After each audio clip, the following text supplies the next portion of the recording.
সাভারের আশুলিয়ায় daffodil international বিশ্ববিদ্যালয় ও city বিশ্ববিদ্যালয়ের শিক্ষার্থীদের মধ্যে রাতভর দফায় দফায় সংঘর্ষ ও ধাওয়া পাল্টা ধাওয়া ঘটেছে। এতে আহত হয়েছেন দুই বিশ্ববিদ্যালয়ের বেশ কয়েকজন শিক্ষার্থী। এই সংঘর্ষের সময় সিটি বিশ্ববিদ্যালয়ের প্রশাসনিক ভবনসহ কয়েকটি স্থাপনায় ভাঙচুর ও লুটপাটের অভিযোগ পাওয়া গেছে। বিস্তারিত জানাচ্ছেন তৌফিক হাসান তুহাদ।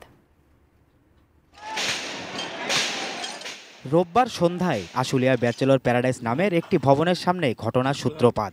ড্যাফোডিল ইউনিভার্সিটির এক শিক্ষার্থীর সঙ্গে অশোভন আচরণকে কেন্দ্র করে বাকবিতণ্ডায় জড়ায় সিটি ইউনিভার্সিটির শিক্ষার্থীরা। পরে রাত ৯টার দিকে সিটি ইউনিভার্সিটির প্রায় অর্ধশত শিক্ষার্থী দেশীয় অস্ত্র ও ইটপাটকেল নিয়ে ড্যাফোডিলের শিক্ষার্থীদের আবাসনে হামলা ও ভাঙচুর করলে পরিস্থিতি অশান্ত হয়ে ওঠে। উত্তেজনার এক পর্যায়ে গাড়িতে আগুন দেওয়া হয়। ড্যাফোডিল ইন্টারন্যাশনাল ইউনিভার্সিটির শিক্ষার্থীরা দাবি করেন, সংঘর্ষে তাদের শতাধিক শিক্ষার্থী আহত হয়েছেন। দেশীয় অস্ত্র দিয়ে আঘাত করেছে, অনেক পোলাপান আহত হয়েছে, প্রায় ১২০-৩০ জন এরকম।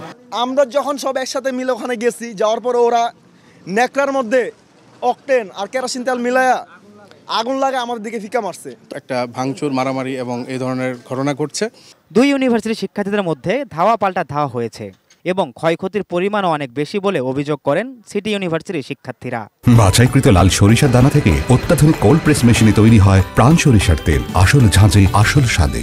পরিকল্পিতভাবে ওরা সবকিছু একত্রিত করে ওরা আমাদের ভার্সিটির প্রথমে মেন গেটটা ভেঙে ফেলছে। তাদের মেন উদ্দেশ্য ছিল আমাদেরকে ফিজিক্যালি টর্চার করা, ইনফ্যাক্ট মেন্টালিও টর্চার করা হয়েছে। তারা এখানে ঢুকে অ্যাকাউন্টসে এবং অ্যাডমিশন সেন্টারে ঢুকে তারা সমস্ত টাকা পয়সা চুরি করে নিয়ে গেছে, এমনকি ল্যাপটপগুলোও নিয়ে গেছে।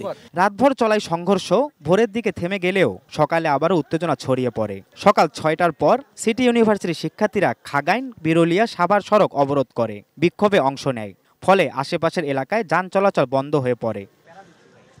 তৌফিক হাসান তুহাদ, এটিএন নিউজ, ঢাকা।